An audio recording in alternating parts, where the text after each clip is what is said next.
All right, welcome back, everyone. Ready for another deep dive? Always. Excellent.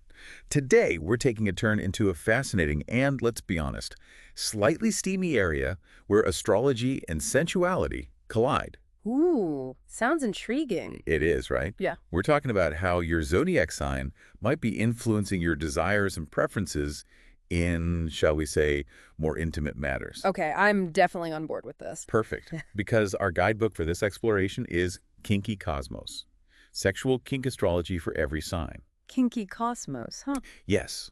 And before anyone gets the wrong idea, this isn't about turning your love life into some kind of horoscope-dictated script. Right. It's more about using astrology as a lens for self-discovery and understanding. Kind of like, hey, maybe this is why I find that so appealing, you know? Making sense.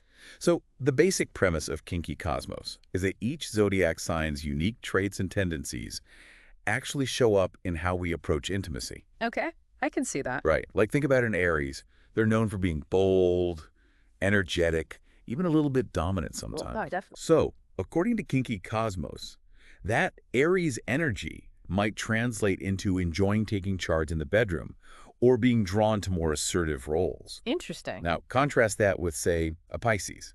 Okay, much different vibe. Exactly. Pisces are all about that dreamy, intuitive, romantic energy. Right. So their ideal intimate experience might be something more sensual and emotionally connected. Okay, I see where this is going. So, based on your sun sign, the book gives you insights into what might turn you on. Exactly. But, and here's where it gets even more interesting, Kinky Cosmos doesn't stop at just sun signs. Oh. Yeah, it actually emphasizes the importance of looking at your entire natal chart for a more personalized understanding of your desires. Right, because everyone's a bit more complex than just their sun sign. Absolutely. And just to clarify for anyone who needs a quick refresher, Sure. what exactly is a natal chart again?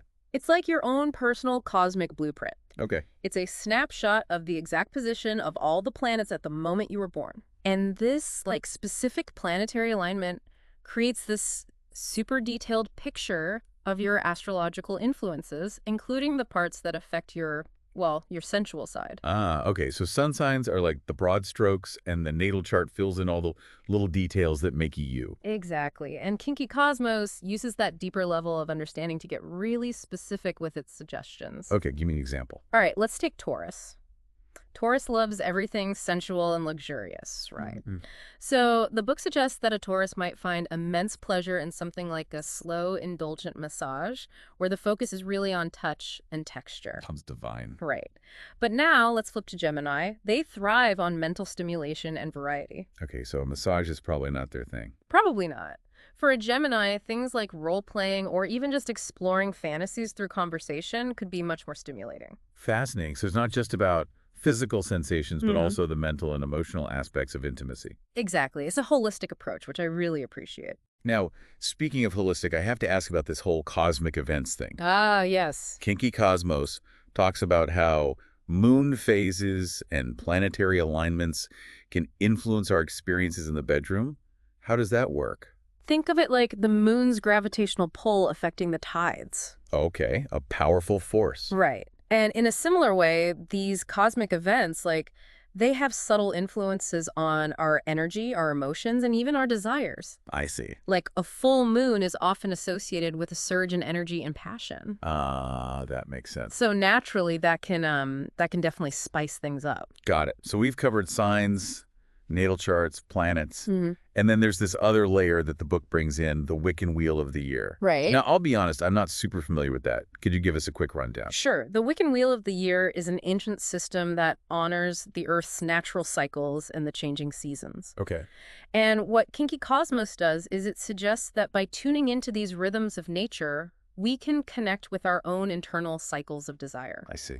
And, explore our sensuality in a more grounded, more holistic way. Okay, so were we talking specific rituals or practices here? Yes, the book touches on that. It connects various points on the wheel, like the solstices and equinoxes, with specific energies and themes that can be incorporated into one's sexual exploration. Wow, I'm starting to see how all these pieces fit together.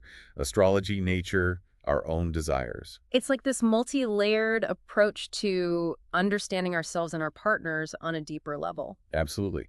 And that's what I love about Kinky Cosmos. It's not about, following these strict rules or anything. It's about encouraging curiosity and an open mind. I agree. It's about realizing that there's no one-size-fits-all approach to intimacy. Right. And to make sure everyone's on the same page, no matter how much or how little they know about astrology or the hymn kink, the book includes a glossary of terms for both topics. Very helpful. So, dear listener, here's a final thought for you to ponder. If the stars can offer some guidance in our love lives, how might that change how we approach dating or even existing relationships? That's a good question. Could embracing this cosmic perspective lead to more empathy, more acceptance, and a deeper understanding of how we each experience love and pleasure? It's definitely possible. It could encourage more open and honest communication about desires and boundaries, which in turn could lead to, well, more fulfilling and exciting relationships. Let's think about there. If you're even a little bit curious, I highly recommend checking out Kinky Cosmos yourself. Until next time, happy exploring. See you then!